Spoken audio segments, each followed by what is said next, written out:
بسم اللہ الرحمن الرحیم۔ بے شک قرآن پاک ہی وہ واحد کتاب ہے جس میں اللہ تبارک و تعالیٰ نے پوری کائنات کے اسرار و رموز کھول کھول کر بیان کر دیے، اور جو شخص یا جو ادارہ اس پر تحقیق کرتا ہے اور سوچتا ہے وہ فلاح پا جاتا ہے اور کامیاب ہو جاتا ہے۔ دوستو، قرآن پاک میں جہاں زمین کے اوپر موجود ہر شے کو کھول کھول کر بیان فرمایا ہے، وہیں سمندر کی گہرائیوں اور زمین کی گہرائیوں میں بھی جو کچھ ہے اس کے بارے میں بھی بہت کچھ بیان کر دیا گیا۔ ٹائٹینک کے بارے میں تو تقریباً سب لوگ جانتے ہیں، اور ٹائٹینک کی باقیات کو دیکھنے کی آخری ٹرائی کرنے والے کچھ لوگ اپنی زندگی سے ہاتھ دھو بیٹھے، اور وہاں پوری دنیا کے لیے اللہ تعالیٰ نے ایک واضح پیغام دی۔ اس حادثے کے بعد اللہ تبارک و تعالیٰ نے قرآن پاک کے ذریعے ایک ایسا راز دنیا کے سامنے رکھ دیا جس نے تمام سائنسدانوں کے ہوش اڑا کے رکھ۔ وہ کون سا راز تھا جسے 1400 سال پہلے یہ دنیا سمجھنے سے قاصر تھی؟ اور صرف اتنا ہی نہیں بلکہ قرآن مجید کے دو ایسے معجزات بھی بیان کریں گے جنہیں سن کر یقیناً آپ حیران رہ جائیں گے۔ دوستو، جو بھی اس دنیا میں آیا اس نے واپس بھی جانا ہے، اور ہر کسی کا اپنا اپنا وقت ہے، ہر کوئی اپنے وقت پر آ رہا ہے اور اپنے وقت پر جا رہا ہے۔ لیکن کبھی کبھی کوئی جانے والا ایسے حادثے کا شکار ہو جاتا ہے جس سے پوری دنیا کے انسانوں کی آنکھیں کھل جاتی۔ پاکستان کے کھرب پتی شہزادہ داؤد اور ان کے بیٹے ایک آبدوز کے ذریعے ٹائٹینک کی باقیات دیکھنے کے لیے سمندر میں اترے،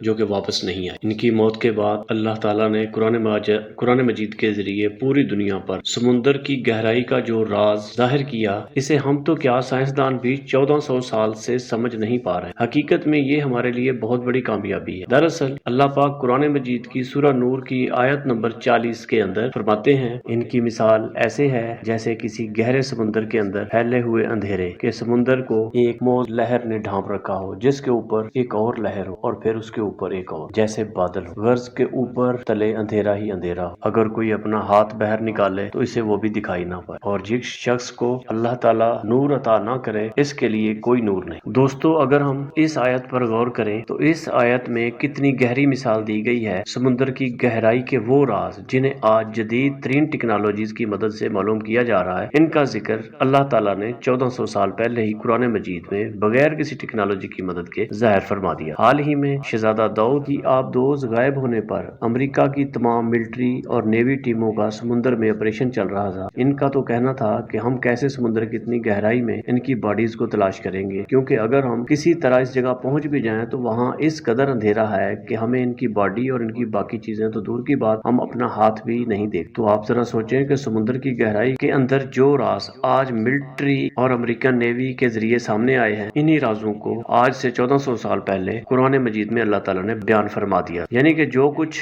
آج سے بہت پہلے بیان کیا گیا ہے، سمندر پر ریسرچ کرنے والے ماہرین اب جان پائے ہیں کہ لہریں صرف سمندر کے اوپر ہی نہیں بلکہ سمندر کی گہرائی میں بھی موجود ہوتی ہیں، اور اندر ہی اندر جو ایک کے بعد ایک لہر ہے، اس میں اتنا اندھیرا ہے کہ انسان کچھ بھی نہیں دیکھ پاتا۔ ایک رپورٹ کے مطابق اب تک انسان سمندر کی 11,000 میٹر سے کچھ زیادہ گہرائی تک ہی جا پایا ہے۔ اتنی گہرائی تک پہنچنے کے بعد انسان صرف دو چیزیں ہی دیکھ پاتا ہے، ایک سمندری مخلوقات اور دوسرا اندھیرا۔ مطلب یہ کہ ہر طرف اندھیرا ہی اندھیرا ہے۔ یہ ایک وجہ یہ بھی ہے کہ اتنی گہرائی تک سورج کی شعاعیں نہیں پہنچ پاتی۔ سورج کی روشنی کی شعاعیں جب بھی سمندر کے اندر داخل ہوتی ہیں تو ریفلیکشن کے ذریعے گزرتی ہیں، اور اوپر صرف 10-15 میٹر کے دوران ہی پانی کے اندر جذب ہو کر ختم ہو جاتی۔ لہٰذا اگر کوئی انسان سمندر کے اندر تقریباً 25 میٹر کی گہرائی تک چلا جائے تو اسے کچھ بھی نظر نہیں آئے گا، یہاں تک کہ اگر اس کا خون بھی نکل آئے تو وہ اپنے خون میں کسی طرح کا رنگ بھی نہیں دیکھ پائے گا، کیونکہ لال رنگ کی روشنی سمندر کی اتنی گہرائی تک نہیں پہنچ سکی۔ اور اسی طرح اور بھی مختلف قسم کے کلر پانی کی گہرائی تک جاتے جاتے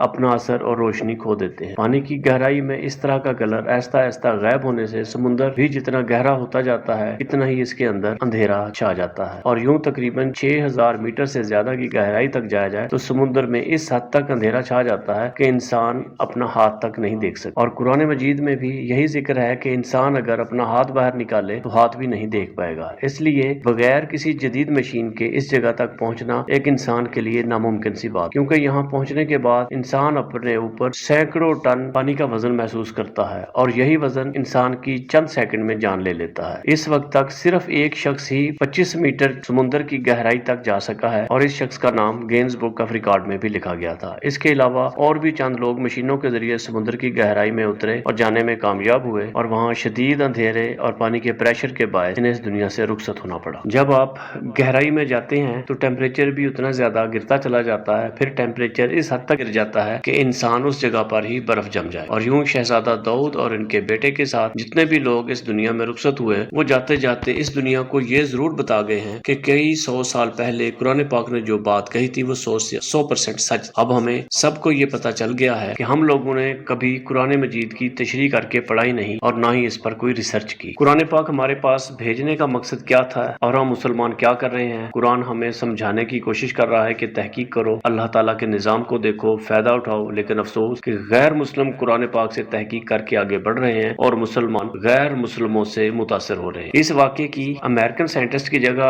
اگر کوئی مسلم سائنٹسٹ اس بات کو ثابت کرتا کہ دیکھیں یہ بات ہماری مقدس ترین کتاب یعنی قرآن پاک میں 1400 سال پہلے سے موجود ہے، جو آج سچ ثابت۔ مسلمانوں کو اب بھی چاہیے کہ یہ آگے بڑھیں، دنیا کو بتائیں کہ اس راز کی حقیقت کیا ہے۔ ہو سکتا ہے اس دنیا میں جو غیر مسلم سائنٹسٹ ہیں وہ بھی ایمان لے آئیں۔ دوستو، اس بات میں کوئی شک نہیں کہ اللہ تبارک و تعالیٰ نے اس دنیا کو ایک خوبصورت انداز میں بنا کر اس میں ایسی نشانیاں رکھی، انہیں دیکھ کر جو غیر مسلم ہیں وہ بھی ایمان لے ہیں اور صرف ایک ہی اللہ تعالیٰ کی عبادت کرنے لگے۔ ان میں سے اللہ تعالیٰ نے کچھ نشانیاں زمین پر، کچھ سمندر پر نازل فرمائیں۔ بالکل اسی طرح کا ایک معجزہ سمندر کی گہرائی میں بھی دیکھا گیا جسے نظروں کے سامنے دیکھنے والوں کو حیران کر دیا۔ دراصل دو لوگ افریقہ کے سمندر میں کسی تلاش میں گئے، وہاں انہیں سمندر کی گہرائی میں کھلا ہوا قرآن پاک کا نسخہ ملا۔ قرآن پاک کا جو صفحہ کھلا ہوا تھا اس میں سورہ اعراف کی آیات لکھی ہوئی تھی جس میں حضرت نوح علیہ السلام کا واقعہ یوں بیان ہوا تھا کہ کیا تمہیں اس بات میں تعجب ہے کہ تمہارے رب کی طرف سے ایک شخص کے ہاتھ تمہارے لیے نصیحت آئی